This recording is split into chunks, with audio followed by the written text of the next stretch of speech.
कि ओझा जी आपको संबोधित करें, चलेगा उनका लगा बोल। ये पिता की देन है, उसने डराया नहीं ना कभी, उसने कभी डराया नहीं, उसने कभी छोटे मोटे सपने नहीं दिए। हम बोले यार लोअर दे दें, पीसीएस लोअर काहे दोगे तो देने वाले आदमी लोअर पीसीएस दो, मरनी है फॉर्म नहीं करना, एसएससी दे दे काहे, पैसा कम पड़ रहा है नहीं, तब जबकि हम भी मिडिल क्लास के ही होते हैं। तो वो जो बोले क्या चिंता करना, खेतों बेच के पैसे करेंगे। तो वो जो चीज उन्होंने बचपन से दी आज तक, फोन के साइकिल चलाने जा रहा है, पटना से दिल्ली, बोले कम चला रहा, तुम तो न्यूयॉर्क तक चला दोगे।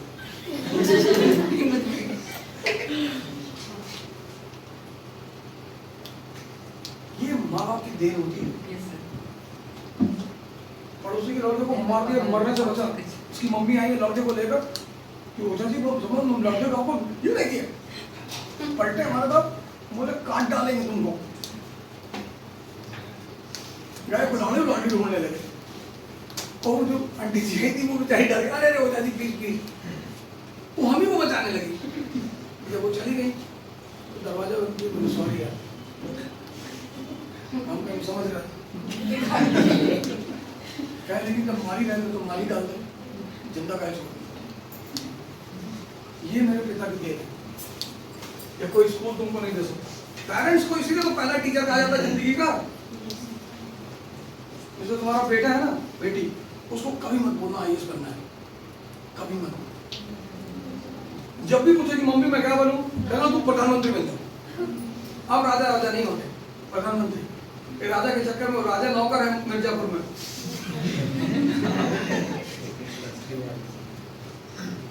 है ना, बोलो प्रधानमंत्री बन जाना बेटा, मौका लगे तो प्रधानमंत्री बन जाना, बाकी देख लेना।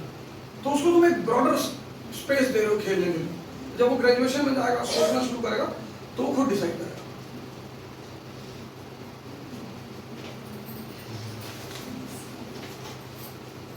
नहीं, सारा खेल बचपन में सेट होता है, सारा 1 से 5 साल। 1 से 5 साल जो तुम्हारे सॉफ्टवेयर में चला गया, उसको निकालना बहुत मुश्किल है।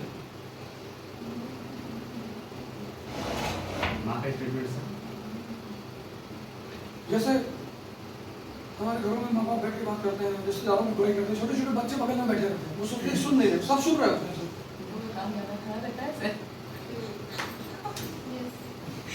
तो तुम्हारे सामने लूडो की कैटी ऐसे ऐसे करके देखा, तुमको लगा बिजी है खेल रहा, हाँ सारा काम तुम्हारा। किसी दिन ऐसी बात सबके सामने बोल देगा कि पापा कह रहे थे कि गुप्ता अंकल बहुत कमीने हैं।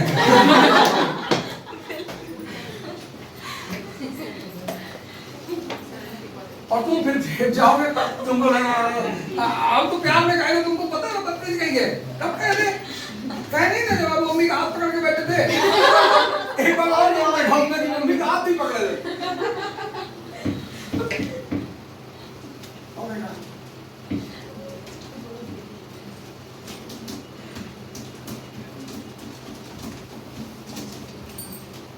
खुदा नहीं बन सकते हो, लेकिन खुदा के जैसे तो बन सकते हो ना, कोशिश करो।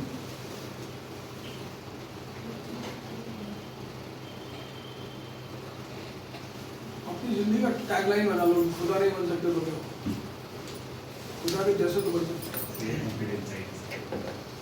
टीचिंग करियर सर आपको कैसे स्टार्ट हुआ? ऐसे ही इलाहाबाद गए थे, हम कहाँ पढ़ाने वाले आदमी, कुछ भी बोलने वाले आदमी, मुंहफट टाइप के। क्लास में वो भी आईएएस के लड़के लड़कियां। तो इलाहाबाद गए तो मेरे दोस्त कोचिंग खोले, तो उनका जो हिस्ट्री का टीचर था वो आधा पढ़ा के भाग गया मतलब उसने कहा मेरा पैसा बढ़ा, अच्छा पढ़ा लड़कों को बड़ा अच्छा लगा। जैसे मान लो हम आए थे यहाँ पढ़ाने, 2 दिन क्लास लेते और तुम लोग को बहुत अच्छा लग गया, फिर हम शिवपूजन से कहते कि देखो शिवपूजन 2 लाख रुपया लेंगे तो कंप्लीट करेंगे, 2 लाख और लेंगे। तो शिवपूजन तो हाथ ही खड़ा कर देते कि अरे मास्टर साहब हम ना दे पाएंगे, हमने कहा तो नहीं लेंगे क्लास। तो ये उसके साथ हुआ, तो मेरे कमरे में बैठा था, कहा यार आजकल के लोग कितने कमीने हैं, क्या हुआ? कहा कि ऐसी सी बात हो गई, आधा पढ़ा दिया है और लड़के उसी के पीछे दीवाने हैं, हम कह रहे हैं कि नहीं पढ़ाएंगे रे मेरे, पैसा ज़्यादा दो। तो हम ऐसे बोले कि हम पढ़ा दें, अरे बोले तुम कब पढ़ाएंगे? तो और जाके गाने वाले बनाना सिखा देगा। हम कहे ये भी बात सही, ट्राई करने में गया। कल गए ना हमारी क्लास में, अच्छा गए इंडस वैली सिविलाइजेशन पढ़ाए, तो पढ़ाए तो बहुत सारा लड़का उठ के चला गया, खूब पढ़ाए, खूब मैटर दिए जम, तो बहुत सारा लड़का जैसे तुम आगे से उठी और पिता डिमोरलाइज हुई, क्या हो गया, इतना महीना तो पढ़ा है। हमारे सीनियर ने रात में बैठे थे, हमने सर हम ऐसे ऐसी बैठा हो क्या पागल कहानी हमें सुना है तो बीच में नहीं सुना।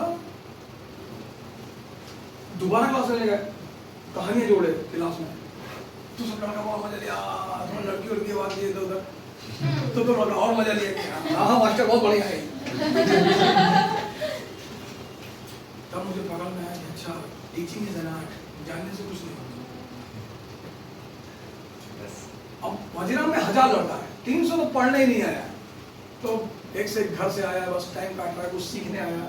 जैसे मंजू दिले विधायक अलीगढ़,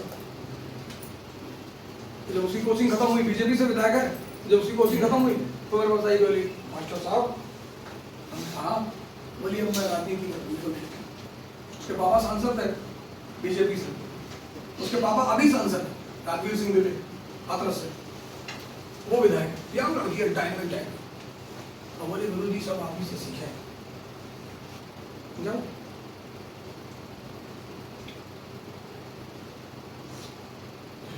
तो फिर मैंने एक प्लान बनाया कि इसी को पढ़ाते पढ़ाते इसी से संबंधित जितना भी दर्शन है वो क्लास में दे दूं, तो जो पढ़ने वाला है वो भी नहीं बोर होगा, उसको लगेगा यार ये तो कनेक्टिविटी हो रही है।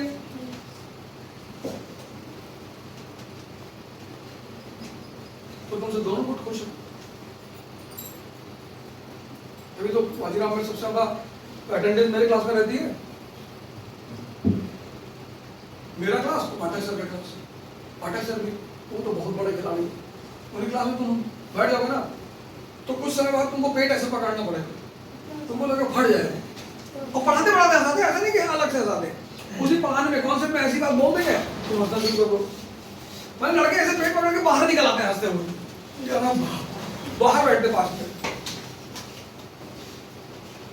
बुलेन जी से पूछो वहां पे तो रहे क्लास में, फिर वाजीराम में लड़का पढ़ो तो उसे पूछो पाठक सर, हंस तुरंत मुस्कुरा देगा तुरंत। ये लड़की आगे बैठी मोटी सी, तो बोले जानते हो प्री निकलने से क्या होता है? लड़के बोले क्या है? मोटी। लड़की ऐसे देखी, बोले नहीं वेशन, मोटी वेशन। लड़की तो सबके में हम मोटी बोले, बोले एट रैंडम स्पॉन्टेनियस ऐसी बात कर देंगे ना कि तुम, एक लड़का है कुछ पूछ रहा था तो समझा रहे थे मुझे, नहीं क्लास में ही पूछा उसने, तो मैं कुछ क्वेश्चन डाउट पूछा तो बता रहे, तो पूछा सर लिख लें, कहा हाथ खाली हो तो लिख लो। अरे वाह, अरे जो बवाल हो स्टेटमेंट में, वहां तो और भी पहुंची हुई लॉबी आती, वहां तो एक से एक बुजुर्ग आते, मजे होते। इस खेल में दो लोग जीतते हैं, एक जिन्होंने दुनिया को 12th तक देख लिया, शादी भी कर ली, प्यार भी कर लिया, सब कट्टा, अब उग चुके हैं, वो बहुत सफल होते हैं, क्योंकि जब वो पढ़ने आते हैं तो जब वो सब बाबा बन चुके होते हैं 12th तक, जब वो पढ़ने आते हैं ना, और फिर वहां गए और किसी लड़की ने कहा कि मेरे साथ कॉफी पीने चलोगे, बोले वहां तक बहुत हो गया बहन।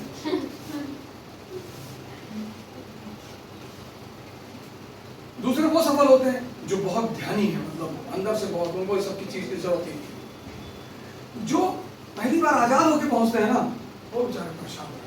लड़की आजाद होकर पहुंची, घर में बड़ा दबाव था, स्कूल में बड़ा दबाव था, वो बहुत ही उसके बर्बाद होने के चांस मारे। लड़कों के बर्बाद होने, जैसे कुछ माँ बाप बहुत कट्टर होते लड़कों के, मेरे शहर का एक लड़का था तो उसके पापा मुझसे आए, कहे कि बहुत भैया हम कहा कहे जो है इसके कमर बाप कभी कभी रैंडम चले जाएंगे, तो कहा है चले चले जाए थे। तो हमने क्यों? बोले लड़की उड़की आए तो पता तो चले। तो हमने तो फिर मान लीजिए पता चल गया लड़की आई है तो अब पता चल गया, तब क्या करेंगे? मारेंगे नहीं 50 जूता। पागल, लड़की आएगी तभी आईएएस बनेगा। तो कैसे? हमने कहा बिगड़ेगा इंडिया तभी तो बढ़ेगा इंडिया। जज्बा पैदा होगा इसको। यहाँ जितना पुरुष लड़के क्लास में है, अभी सिर्फ लड़के बैठे होते तो उनके अंदर रिएक्ट करने की इच्छा ही नहीं हो कि किसके लिए बोले, कौन सुनने वाला है।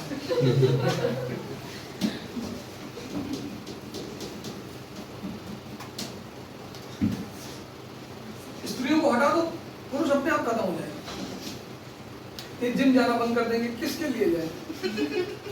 जंगल में जाके चीता को थोड़ी दिखाएंगे।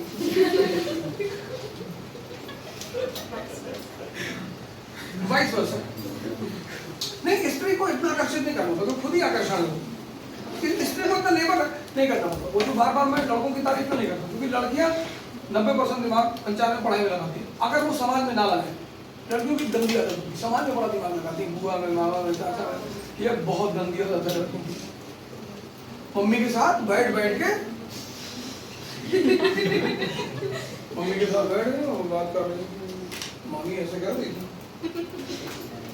ये उनकी बड़ी गंदी आदत होती है लड़कों। लड़कों के पास तो मामी दादी कुछ होता नहीं, क्योंकि पापा घर में रहते हैं, ये लड़की के चक्कर में पड़े रहते हैं। अब वो जो लड़की है, अगर वो पारिवारिक नाटक से बच गई 50% वाला, बस वाइएस बन गई।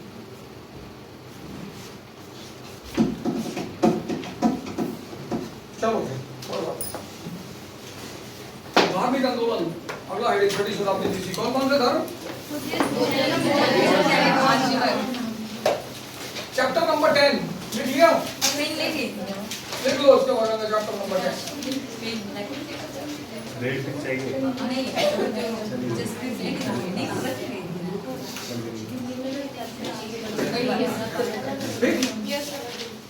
अब इन धर्मों के उदय का मेन कारण क्या था?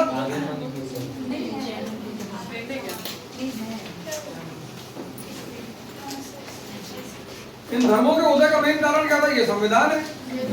ये धार्मिक आंदोलन इस समय बेसिकली क्या है? अमेंडमेंट, संशोधन। जो पुराने कानून अब अप्रासंगिक हो रहे हैं, जैसे ब्राह्मणिज्म कह रहा है कि स्त्री को शिक्षा मत दो, लेकिन स्त्री आर्थिक रूप से बहुत यूजफुल है, तो बुद्धिज्म कह रहा है कि नहीं, क्यों नहीं दो दीक्षा। ऋग्वेदा कह रहा है कि यार इंटरेस्ट लेना हराम है, ब्याज। इस्लाम में आज भी है, क्योंकि इस्लाम पैदा हुआ मरुस्थल में, कबीलाई इलाके में। तो जिसकी भी भरण पोषण वाली अर्थव्यवस्था है, वो ब्याज कहां से देगा?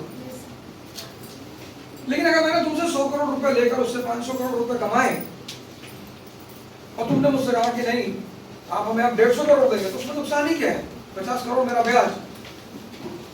इसलिए ब्याज व्यवस्था जो है वो पूंजीवादी व्यवस्था है।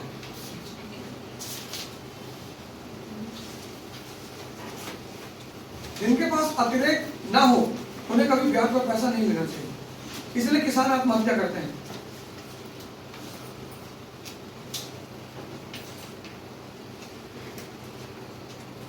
इसीलिए किसान आत्महत्या करते हैं, क्योंकि किसान के पास एक तो अतिरेक होता नहीं, दूसरी बात सरप्लस नहीं है किसान के पास, आम किसान के पास।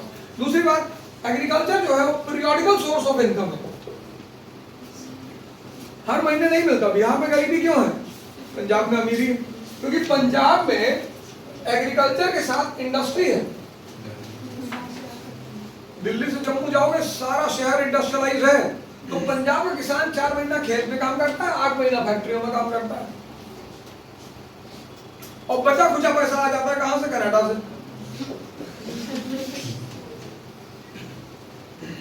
लेकिन बिहार का इंडस्ट्री है नहीं, सिर्फ एग्रीकल्चर। और वो एग्रीकल्चर किसके हाथ में है? सामंतों के हाथ में। इसलिए जब माओवादियों ने जमीन छीननी शुरू की बिहार में, भूमिहीन किसान, तो फिर यहाँ के जमींदारों ने अपनी एक सेना बनाई, रणवीर सेना। 10 साल लड़ाई चली बिहार में रणवीर सेना और माओवादियों की।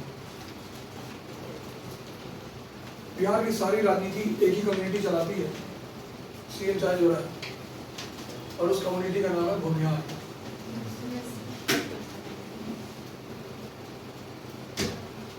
सीएम तेजस्वी यादव हो जाएंगे उस कम्युनिटी को। एक तो जमीन सारी उसके पास है, सारी। उनके बच्चे कहाँ रहते हैं? दिल्ली, लंदन। बिहार की सबसे समृद्ध शक्तिशाली कौम है वो, माइनॉरिटी पे है, पर्दे के पीछे रहती है, पैसा सप्लाई करती है। तेजस्वी यादव को 10,000 करोड़। भूमि छीनने के नियम मत बनाना। लैंड किसका सब्जेक्ट है? स्टेट का। लालू यादव 15 साल सीएम रहे, क्यों नहीं बनाया? आज तुम गरीबों के मसीहा बने हो, क्यों नहीं बनाया? कौन रोक रहा था? तो किसकी गलती है? लालू की कि भूमिहारों की? नारा तो तुमने दिया माई का, मुस्लिम और यादव, कि भूरा बाल साफ करो, भूमिहार और राजपूत को खत्म करो। वो गरीब आदमी इमोशनल हो गए, तुमको वोट दिया है, तुम सीएम बन गए, भूमिहारों ने पैसा पहुंचा दिया। कब है? नहीं, खूब गाली दो भूमिहारों को पब्लिक में। जी जी, मायावती जी ऐसे पावर में आए, तिलक, तराजू और तलवार। तिलक मतलब पंडित जी, तराजू मतलब वैश्य, तलवार मतलब क्षत्रिय। तिलक, तराजू और तलवार, इनको मारो जूता चार। वो दलित बेचारा बड़ा इमोशनल हो गया कि हमारी बहन आने वाली है और पंडित लोग मारे जाएंगे। जब वो सीएम बन गई तो उन्होंने नारा बदल दिया, हाथी नहीं गणेश है, ब्रह्मा विष्णु महेश है।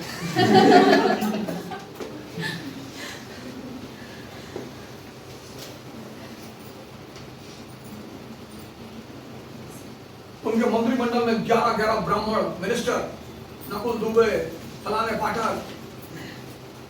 तो बेचारा गांव का दलित अपने आप को उठा हुआ महसूस कर रहा है, यार सारी मिनिस्ट्री तो पंडितों को दे दी।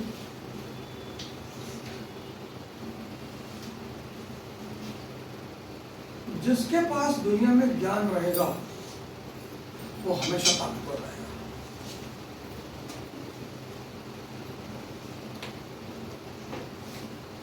ये बात याद रखो, जिसके पास दुनिया में ज्ञान रहेगा वो हमेशा ताकतवर रहेगा।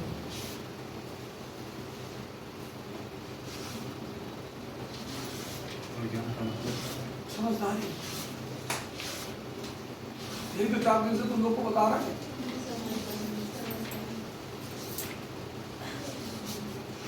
भाई तुम्हारे पास भगवान आ जाए कि मांगो क्या मांगते हो, तुम तो ऑटी मांग लोगे, आईएएस मांग लोगे। 3 वरदान अगर उसने मांगने लिखे तो एक में तो आईएएस मांग लोगे प्रॉपर, दूसरे में कह दोगे बिहार कैडर, झारखंड कैडर दिला दो, और तीसरे में एक बढ़िया सी राजी भगवान किसी मिनिस्टर स्टडी है। और अगर तुम भगवान को ही मांग लो तो बाकी 2 की जरूरत ही नहीं पड़ेगी।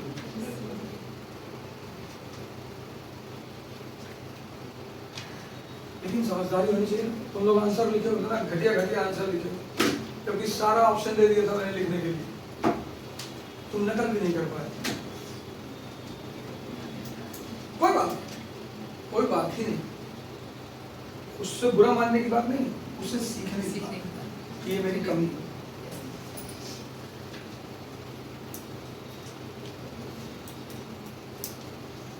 तो अब इन धार्मिक आंदोलनों का कारण क्या था?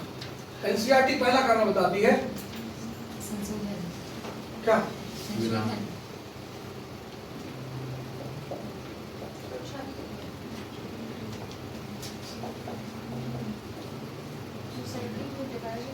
क्षत्रियों की भूमिका। समाज में जब भी परिवर्तन आएगा तो समाज का ताकतवर तबका आएगा। बुद्ध किस खानदान के हैं? राजा। महावीर किस खानदान के? राजा। तो जब उन्होंने कुरीतियों का विरोध शुरू किया उनको कौन मारेगा? खैर राजा के बेटे हैं।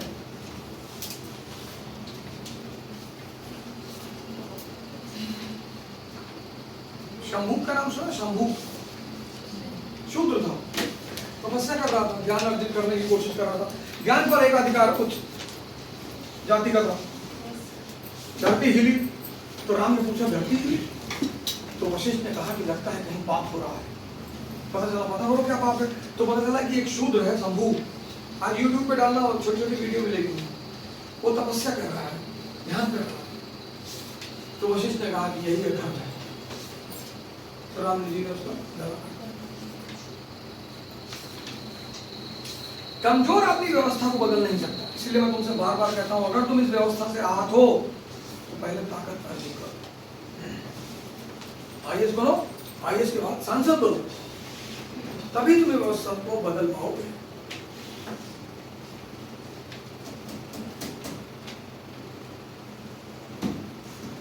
अभी जाके बाहर कहो कि भैया जातिवाद नहीं मानना चाहिए, हंसेंगे लोग तुम्हारे ऊपर।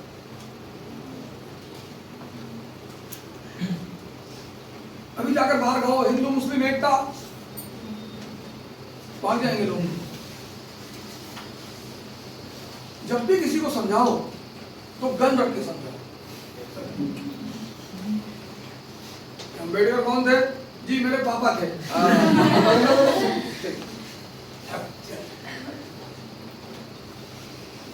गांधी कौन थे? ऐसे बिना ताकत के तुम सुधार कभी नहीं कर सकते। तो इस 6वीं शताब्दी का जो आंदोलन था उसका नेतृत्व किसने किया? सेकेंडरी से। नई अर्थव्यवस्था का उदय, यही तो मैंने बताया, ये मेन रीजन है। यह स्टार बना लो, नई अर्थव्यवस्था, birth of new economic structure.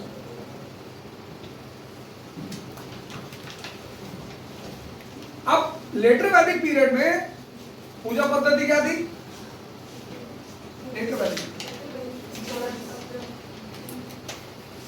पूजा पद्धति, way of worship, sacrifice with ritual and formula. अब सैक्रिफाइस में क्या हो रहा था? पशुधन का नाश हो रहा था, और कृषि पशुधन के बिना चल ही नहीं सकती। आज तो तुम्हारे पास ट्रैक्टर है, 12 इंच लोहे का फाल जमीन में डालकर कितने लोग खींच सकते हैं? नहीं खींच सकते। लेकिन बैल, तो जानवर पशु जो है, पशु खासकर बैल कृषि अर्थव्यवस्था का रीढ़ बन गए, स्पाइन। तो इन धर्मों ने अहिंसा को बंद कर दिया, जीव हत्या बंद कर दी।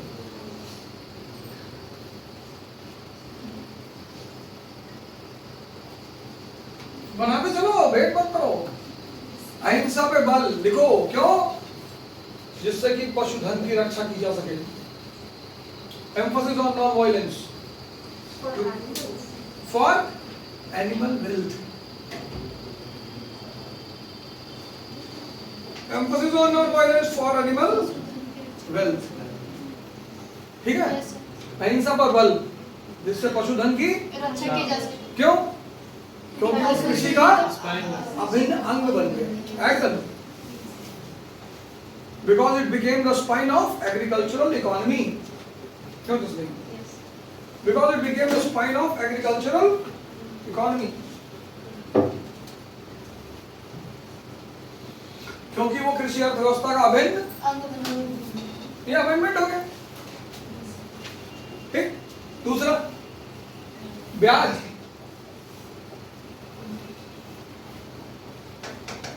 अब ब्याज के बिना काम ही नहीं चलेगा, मुद्रा अर्थव्यवस्था है ना। लेकिन त्रिवैदिक काल में ब्याज हराम है, सबसिस्टेंस इकोनॉमी। तो बुद्ध ने कहा ब्याज व्यापार वाणिज्य का अंग है।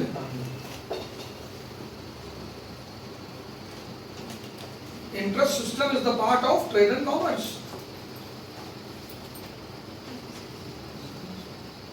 व्यापार वाणिज्य का, ब्याज व्यापार वाणिज्य का अंग है। Interest system is the part of trade and commerce.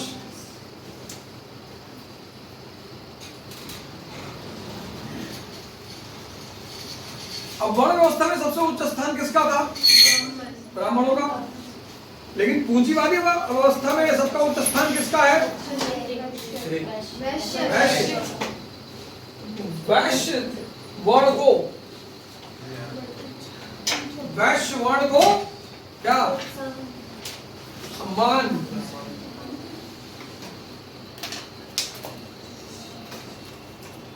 Respect to वैश्य वर्ण। अबे पंडित जी आ गए और मुकेश अंबानी आ गया तो बुद्ध खड़े हो गए मुकेश अंबानी के लिए, आइए अंबानी साहब आइए बैठिए। तो वैश्यों को पता था कि ब्राह्मण धर्म में उनको इज्जत नहीं मिलेगी, तो किधर चले आए वो? नगरों का उदय। वह कल तुम लोगों को बता रहा था, शहर में रहना गांव वाले के लिए बड़ा मुश्किल है, शहर का जीवन अलग है, वहां बिना इंटरेस्ट के कोई बोलता नहीं, तो वहां स्ट्रेस ज्यादा है। किसी गांव में कोई आश्रम देखते हो? सब शहर में। तो फिर जहां डिमांड है वहां सप्लाई। तीसरा रीजन,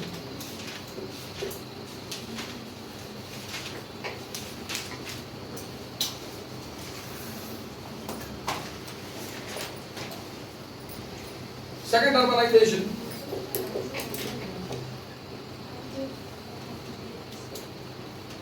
द्वितीय नगरीकरण।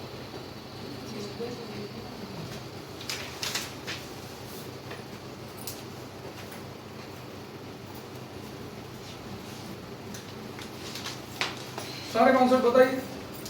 Fourth reason,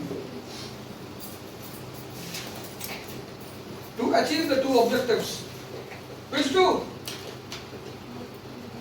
To achieve the two objectives in one life. Which two? काम एंड राम। कल समझाया नहीं? Yes, sir.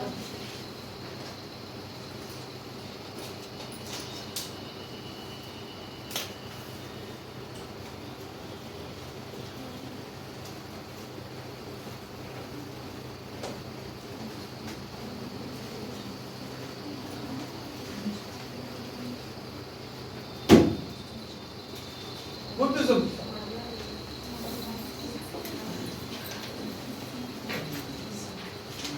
थोड़ा लिख लो इंफॉर्मेशन सबके बारे में, फिलॉसफी वगैरह। बुद्धिज्म, 4 आर्य सत्य, 4 नोबल ट्रुथ। पहली इंपॉर्टेंट फिलॉसफी बुद्ध की, इसी पर रामचरितमानस बेस्ड है। संसार दुख में है, the world is full of sorrow।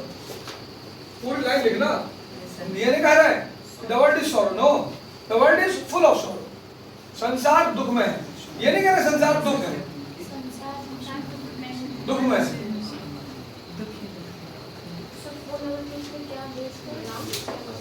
बताओ पहला नोबल ट्रूथ देखो, the world is full of। अब तुमको दुख इस बात का है कि मैं मंदिर में आके सुबह से लेटा रहता हूं, मुझको भगवान क्यों नहीं दिखाई पड़ता।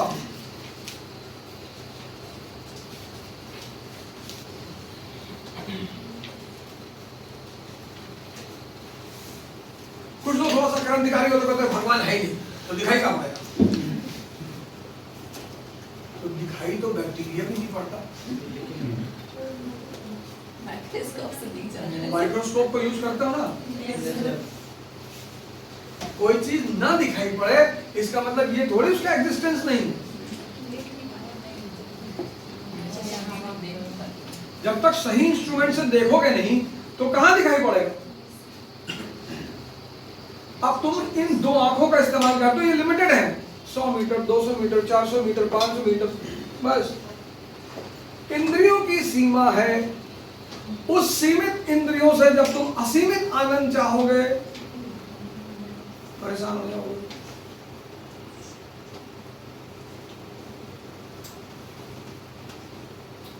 Senses have limitation. Hasan Basri एक बहुत बड़े सूफी हुए, बसरा के थे, इराक के। तो एक दिन वो फैसला करके निकले कि आज अगर अल्लाह को नहीं देख लिया तो इसी समंदर में डूब के मर जाऊंगा। समंदर के किनारे बैठे थे तो एक लड़का आया, छोटा सा, इतना बड़ा बाउल लेके, रो रहा था। तो देखे उसको, अबे बोले तुमको क्या टेंशन है? कहा कि मैं चाहता हूँ कि पूरा समंदर मेरे इस बाउल में भर जाए।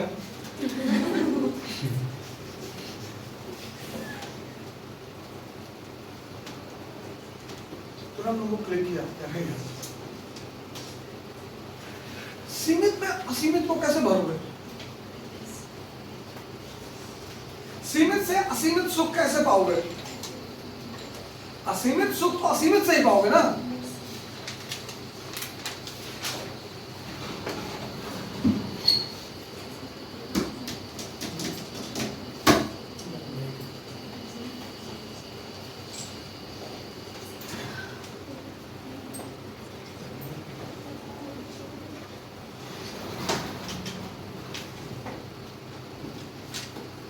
है ना?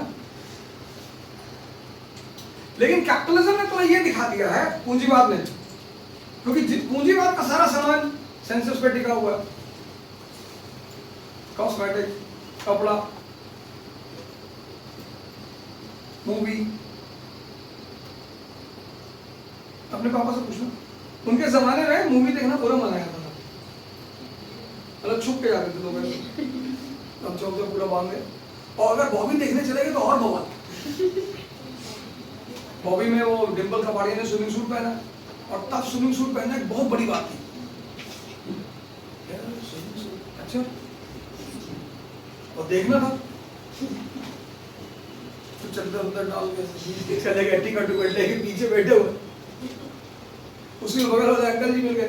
कहा हो अवध? अरे भैया अंकल जी वो गलती से आ गए। नहीं बढ़िया, तुम्हारे पापा नहीं है।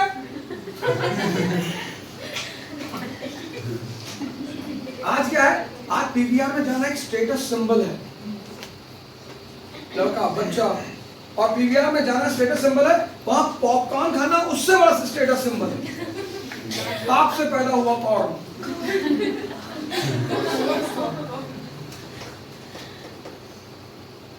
₹550 का 100 ग्राम। कितना बड़ा डिब्बा?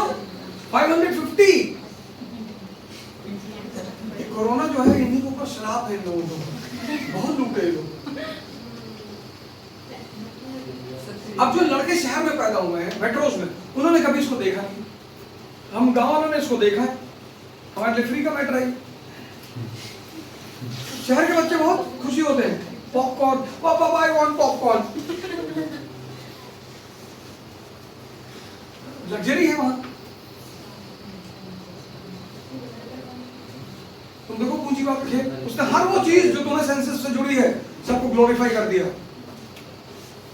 You are going to bar, you are elite class, elite. अगर तुम बार जाते हो, बियर बार, डिस्को बार, तो तुम एलाइट क्लास में। शिवपूजन जी जब से मैं आया तब से